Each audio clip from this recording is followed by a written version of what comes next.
बाबा जी की प्यारी सात संगत जी, राधा स्वामी जी। सात संगत जी, अकेले रहकर शांत मन और प्रेम से हर काम करो, क्योंकि जब इंसान शांत बैठता है तो वह खुद को पहचानने लगता है, और जब वह खुद को पहचान लेता है तो उसके लिए कुछ भी असंभव नहीं रहता। वह अच्छाई के मार्ग पर चलता रहता है और अंततः सफलता जरूर प्राप्त करता है। गौतम बुद्ध ने वर्षों पहले इस संदेश को अपनी पीढ़ी से साथ साझा किया था। इसके पीछे का रहस्य क्या है? आज हम गौतम बुद्ध की कहानियों के माध्यम से इस रहस्य को समझने का प्रयास करेंगे। तो बिना देरी किए आइए उन कहानियों की शुरुआत करें। यह घटना उस समय की है जब महात्मा गौतम बुद्ध एक आम के बगीचे में विश्राम कर रहे थे। तभी वहां खेलते हुए बच्चों का एक समूह आ पहुंचा। आम के पेड़ों को देखकर बच्चे आम तोड़ने के लिए रुक गए और पेड़ों पर पत्थर मारने लगे। कुछ ही देर में जमीन पर आमों का ढेर लग गया। इसी बीच एक बच्चे ने ऊंचाई पर लटके आम को तोड़ने के लिए एक पत्थर काफी जोर से फेंका। दुर्भाग्यवश वह पत्थर महात्मा गौतम बुद्ध को जाकर लगा, जिससे उनके माथे पर खून बहने लगा। सभी बच्चे यह देखकर बहुत डर गए। उन्हें लगा कि अब महात्मा बुद्ध उन्हें बहुत डांटेंगे। तभी उनमें से एक बच्चा डरते डरते महात्मा बुद्ध के पास गया और हाथ जोड़ते हुए बोला, हे महात्मा, हमसे बहुत बड़ी गलती हो गई है, हमें क्षमा कर दीजिए। हमारी वजह से आपको पत्थर लग गया और आपके माथे से खून निकल आया। महात्मा बुद्ध ने बच्चों को शांत किया और कहा, मुझे इस बात का दुख नहीं है कि मुझे पत्थर लगा, पर दुख इस बात का है कि जब तुमने पेड़ को पत्थर मारा तो उसने बदले में तुम्हें मीठे फल दिए, लेकिन जब तुमने मुझे पत्थर मारा तो तुम्हें केवल डर मिला। महात्मा बुद्ध ने यह कहकर आगे बढ़ने का संकेत दिया और बच्चे भी आम इकट्ठा कर अपने अपने घर लौट गए। कहानी से सीख। महात्मा गौतम बुद्ध हमें यह सिखाना चाहते हैं कि जब कोई हमारे साथ बुरा व्यवहार करे तब भी हमें उसे अच्छा व्यवहार ही देना चाहिए। जिस प्रकार पेड़ पत्थर खाने के बावजूद मीठे फल देता है, वैसे ही हमें भी सभी के साथ मधुर और दयालु व्यवहार रखना चाहिए। एक बार की बात है, गौतम बुद्ध मगध राज्य के गांव में ठहरे हुए थे। गांव से थोड़ी दूर एक मोची परिवार के साथ रहता था। मोची के घर के पास एक तालाब था। रोज की तरह सुबह जब मोची तालाब से पानी लेने गया तो उसने वहां तालाब में एक अद्भुत पुष्प देखा। वह पुष्प देखने में अत्यंत सुंदर और चमत्कारिक प्रतीत हो रहा था। मोची ने तुरंत अपनी पत्नी को बुलाया और उसे वह पुष्प दिखाया। मोची की पत्नी धर्म और आध्यात्म में विश्वास रखने वाली थी। पुष्प को देखते ही उसने समझ लिया कि गौतम बुद्ध जी का यह आना ही इस चमत्कार का कारण है। उस पुष्प को चमत्कारिक मानकर मोची ने एक योजना बनाई।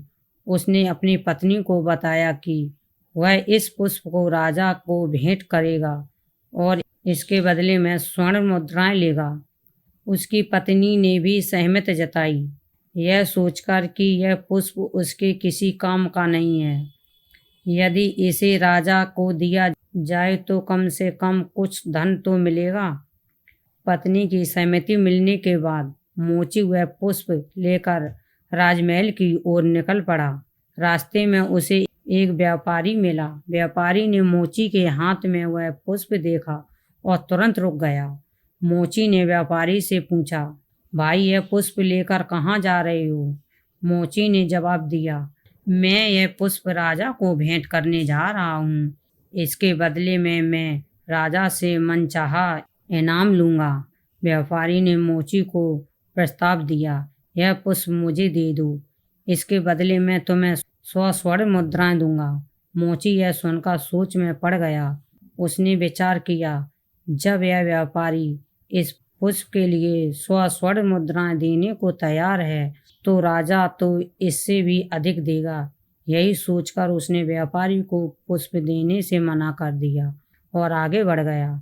कुछ दूर चलने के बाद मोची को रास्ते में राजा दिखाई दिए। राजा गौतम बुद्ध के दर्शन करने जा रहे थे। जब राजा ने मोची के हाथ में वह दिव्य पुष्प देखा तो वह भी अचंभित रह गए। राजा ने मोची से कहा, यह पुष्प मुझे दे दो, इसके बदले में मैं तुम्हें 1000 स्वर्ण मुद्राएं दूंगा। राजा की बात सुनकर मोची के मन में अचानक एक अजीब सी चेतना जागी।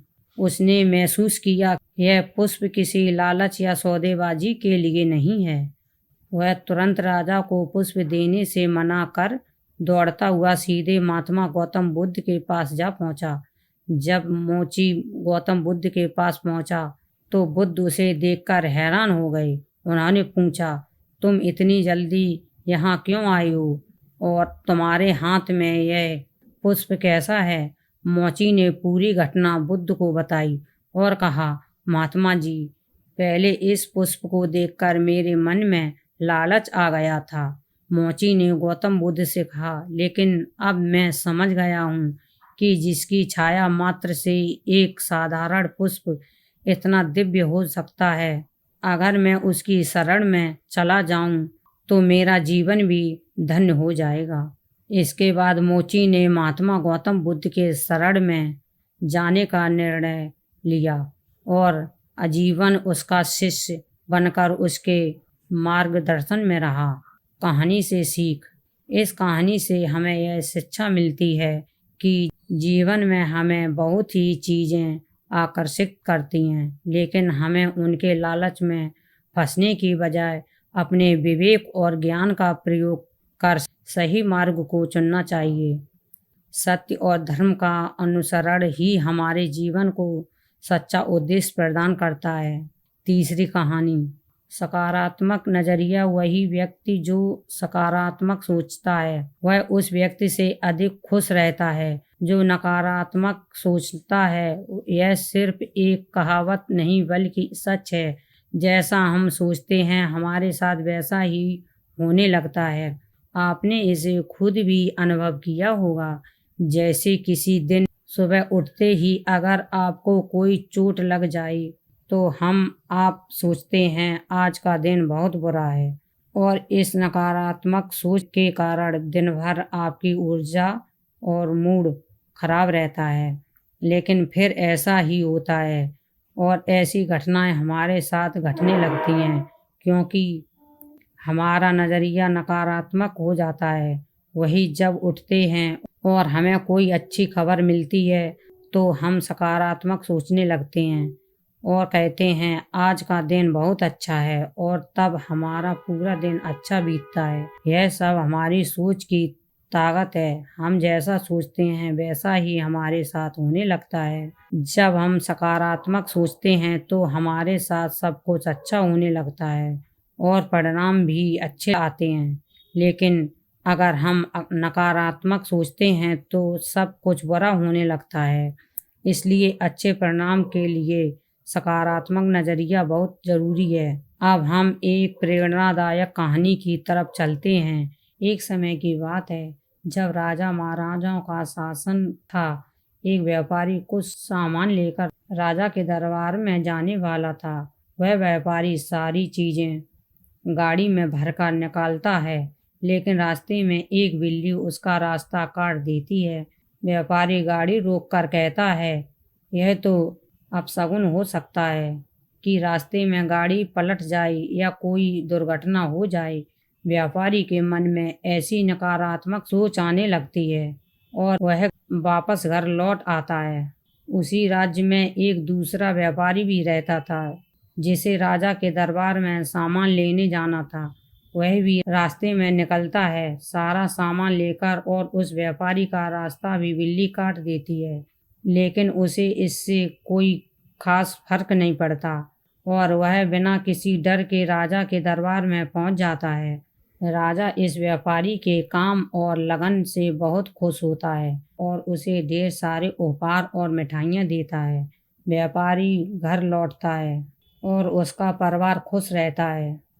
लेकिन पहले वाला व्यापारी बहुत दुखी रहता है। वह राजा के दरबार में नहीं पहुंच पाता, तो राजा उसे दंडित करता है और उसे कारावास में डाल देता है। उसका पूरा परिवार परेशान हो जाता है।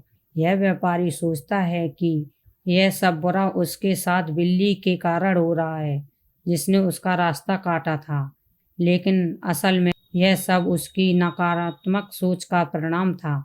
सीख यह है कि अगर हमारी सोच नकारात्मक होती है तो हमारे परिणाम भी खराब होने लगते हैं।